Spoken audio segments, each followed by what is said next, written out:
with BQ Prime, and this is the fine print.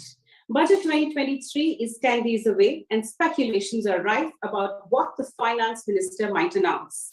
Will the FM finally increase the basic tax exemption limit that hasn't seen any revision since 2014?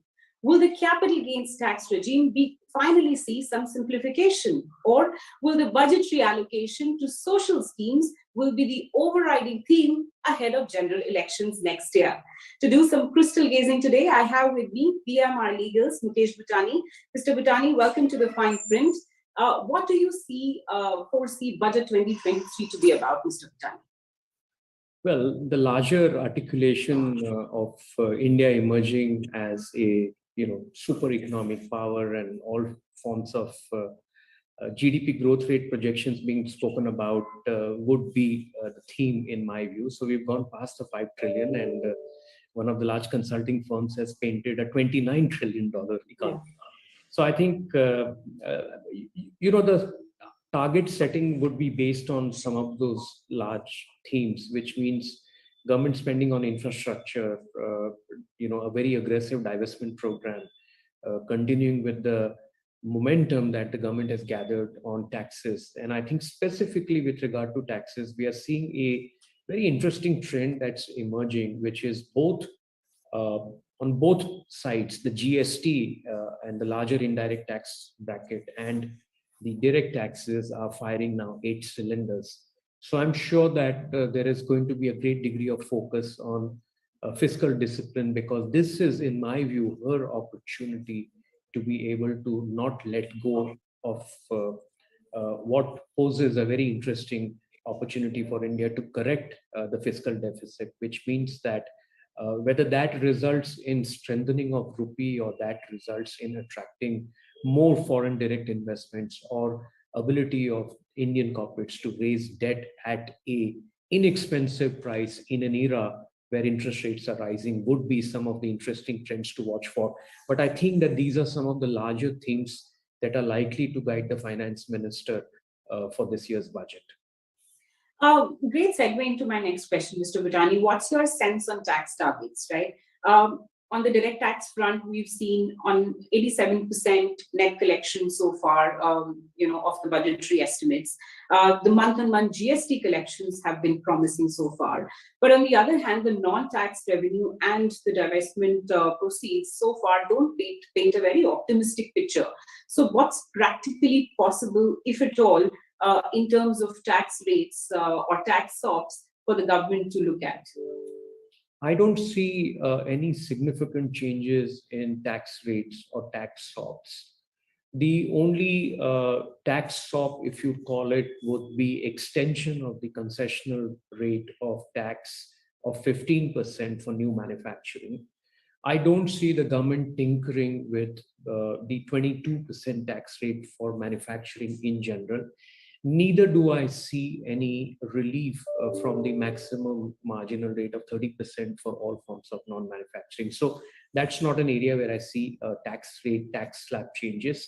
Yes, there could be changes in individual tax slabs, because since 2014, there hasn't been any change in the slab rates for individual. And given the rise in the inflation and keeping in mind the high pensioners and the senior citizens, you could see some slab rate changes for marginalized and low taxpayers. Well, if you consider rationalization in the capital gains tax rate as an area, yes, that is widely anticipated. I think there is a fair bit of research and inputs that is there on the finance minister's table, because we have an extremely complex capital gains structure from a levy standpoint as well as from a rate standpoint. So you could see some simplification and rationalization in that area. So if you consider that as tax slab changes, then yes, that is likely to occur. I was going to ask Mr. Butani on capital gains tax. So it's basically got to do with let's say, the capital market asset, and the holding period, and then that decides, whether it's you tax at 10% or 20%, etc. So do you see that the holding periods of assets might get aligned? Is that what your expectation is? or you're saying that the range of, let's say, the tax per se, the rate, that might see some rationalization. Where is it that you're more optimistic? Actually, on both fronts. Okay. On the first, I don't see any justification to have different threshold periods for characterizing long-term or short-term capital asset, depending on what asset class you are holding. There may be an element of sensitivity with respect to securities, because in the past, considering if you hold a security for 12 months as a long-term capital asset, there was a thinking in the minds of policymakers that, well, the easiest way to make money is to invest in capital markets, exit after 1 year, and don't pay any long-term capital gains tax, which was a situation prior to February of 1st, 2018, when we reintroduced the long-term capital gain after a gap of almost 15 years or so. But I think besides the threshold for various class of assets, I do expect that there would be rationalization in terms of consistency. It really shouldn't matter what kind of taxpayer class are you dealing with. It could be family offices, partnership firms, high net worth individuals, or it could be transparent vehicles such as REITs and special investment vehicles. I don't see any necessity from a wider tax policy standpoint to have inconsistent tax rates. So far as you're taxing that gain consistently, I think that should be the guiding philosophy. You already have threshold for, if I may say, a class of taxpayers who have less than, say, 1 million as capital gains tax, because that is something that has been left out of the tax net. But anything over and above that should be taxed consistently, because should it matter whether an individual is channelizing investments into the capital markets through his family office, in his individual capacity, through his trust, or through these special investment vehicles? It shouldn't, in my view. None of us know for sure, Mr. Butani, of course, what will come. But why do you think that the FM might look at capital gains rationalization, given that it's been asked for budget after budget? Do you think anything in specific would prompt this relook? The reasons are varied. When you have a complex tax structure, your ability to attract investments and channel them into productive assets, which is the capital markets, is limited. Let's look at it from the point of view of large institutionalized investors who are actually investing money on behalf of their investors. So the money is colorless in the sense that how do you really know where are you getting these investors from? They could be non-resident Indians, they could be offshore offshore funds, they could be high net worth individuals as well. Now, for these class of investors, they feel that the India's capital gain structure is opaque and it's unclear. Now, this impacts the ability of large institutional investors to bring money. So it's one thing to say that there is a whole lot of interest in various classes of assets in India, whether they are listed companies, unlisted space. I think unlisted space has really, in my view, emerged as a great opportunity, whether it's a startup system or growth emerging companies or new areas such as real estate. Now, investments into these businesses can be channeled only by institutional investors. And how do institutional investors go back and give that confidence to large investors that no, we have a very transparent and clear, consistent tax system on capital gains tax? Because that, in my view, is going to send out the larger message and build the confidence, bringing the investors back. I'm not in any way suggesting that investors are not investing only for that reason, but I feel that we will take the investment to a different heights altogether if we lend clarity to that segment of taxation. Understood. Mr. Butani, I know that you're just back from a trip from the US and you would have interacted with a bunch of investors and clients. And there's one emerging area of litigation that is sort of now going to make its way to courts, and which is that both for capital gains and dividend income, the tax department has started to ask the questions from investors that who's the beneficial owner. and to be able to then ascertain whether you then qualify for a treaty benefit or not. We know that in the Blackstone case, the ITAT will sort of look at it. There are notices recently that have been sent out for dividend income, which were anticipated given when the dividend distribution tax moved from the hands of the company to the hands of the shareholders. But these shareholders may be thought that they're coming from treaty countries, and the beneficial ownership question won't come up. Do you see the FM clarifying anything on this aspect at all? Or do you think it will be left to courts, so the judicial process, to rule on these important matters of taxation for foreign investors? Well, it could be anybody's guess whether we will see any changes in the finance bill on clarifying the concept of beneficial ownership. But even if it is not there, I won't be taken by surprise. You need to understand that the satisfaction of the beneficial ownership test is integral to a tax treaty provision. So you get the concessional rate of withholding tax on dividends or any other class of income for that matter. And for dividends, it has become more important because, as you know, from April 1, 2020, we moved back to the dividend withholding system. Because the very basis on which the treaty operates is satisfaction of the beneficial ownership test.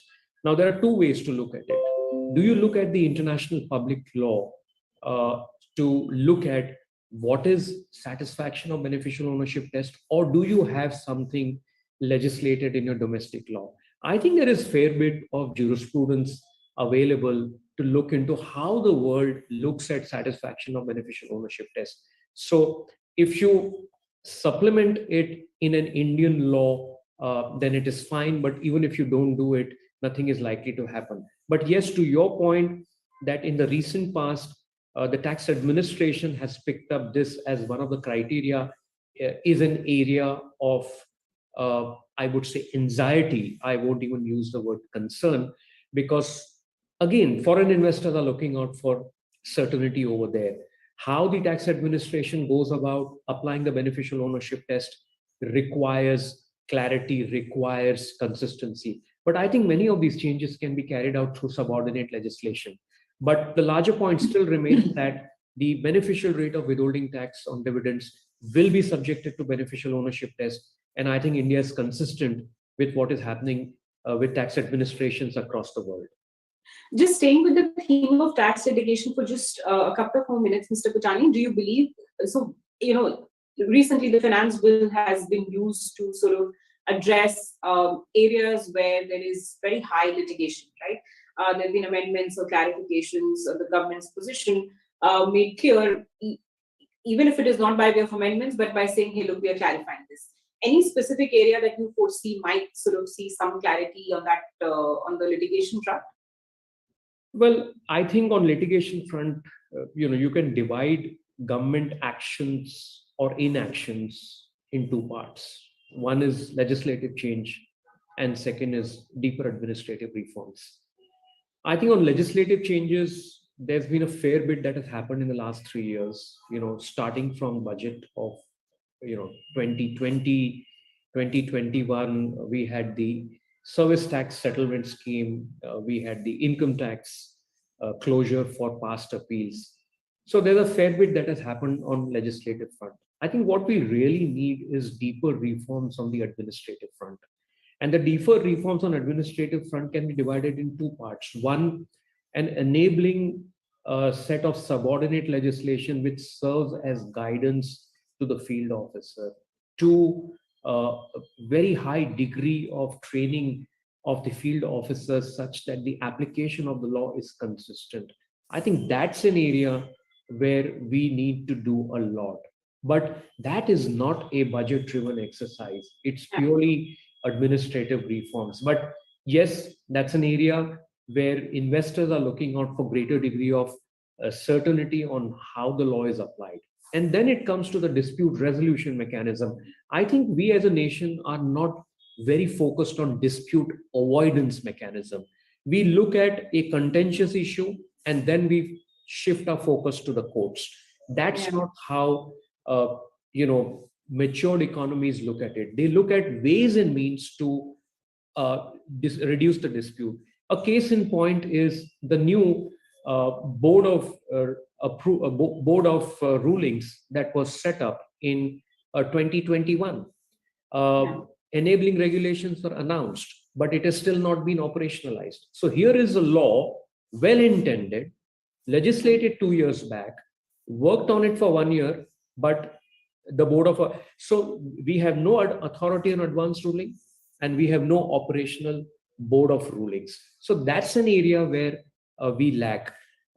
Similarly, if you look at advanced pricing agreement, it's one thing to say that we are extremely successful APA program, but if you look at the outcome of APAs, I think we are way behind in terms of finalizing the APAs. Now, these are two important legislative measures for dispute avoidance, which we have it in our statute, but we have not been able to deliver on the promise of it. And hence, the attention shifts on disputes in the courts.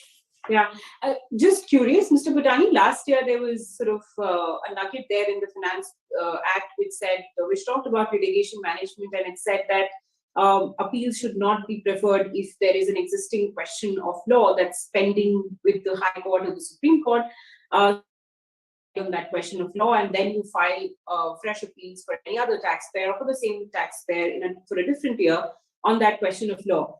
Have you seen that sort of work its magic at all on the ground, or things are pretty much the same?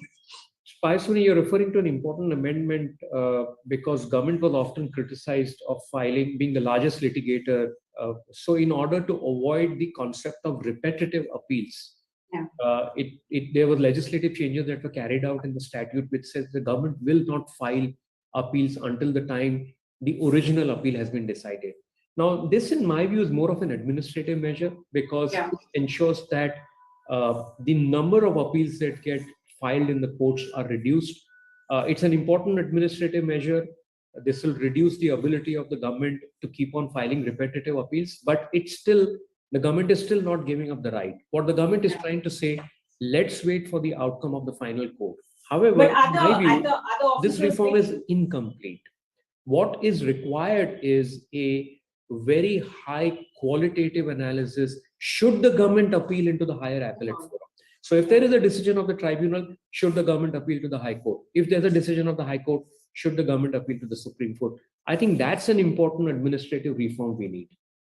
Okay, last question on the indirect tax front. What is it that you're anticipating, given that there was a comprehensive review of customs tariffs last year? Do you see, and of course on the GST front, everything is decided at the council level, so I'm not sure if on the GST front there's going to be anything on the finance bill, but on the customs front, are you expecting anything? So as you correctly pointed out, GST, no changes unless there are legislative changes in the three respective GST laws. But on rate fitment, that is entirely the prerogative of the council, chaired by the finance minister. On customs duty front, yes, tariff changes are a regular feature in every finance bill, and I would expect it will happen this year as well. If I have to sit and speculate, there is already fair bit of news talking about addressing the inverted duty structure, which has been a fairly consistent exercise for the past decade or so with consecutive finance ministers. I also feel that there could be changes to propel the Make in India, which means that essential raw materials would be, you could see some reduction depending on the industries you're looking at it. The toy industry and the chemicals industry is something that is expecting changes. I also anticipate that a fairly detailed exercise that was undertaken by the board to look at which are the countries where we have a negative trade deficit, what is the nature of imports from those countries, which of these imports are non-essential imports, and in those categories you could see tariff hikes to discourage imports either from those countries or those classes of products. So that is something that I anticipate is likely to happen. All right, Mr. Butani, and I'll end this conversation here and not speculate anymore. Of course, we'll see you on budget evening to sort of better understand the fine print of the Finance Bill 2023. Many thanks for joining us here on the fine print, and thank you so much for watching. Thank you for inviting me, Payaswini. Good luck with the budget. Thanks. Same to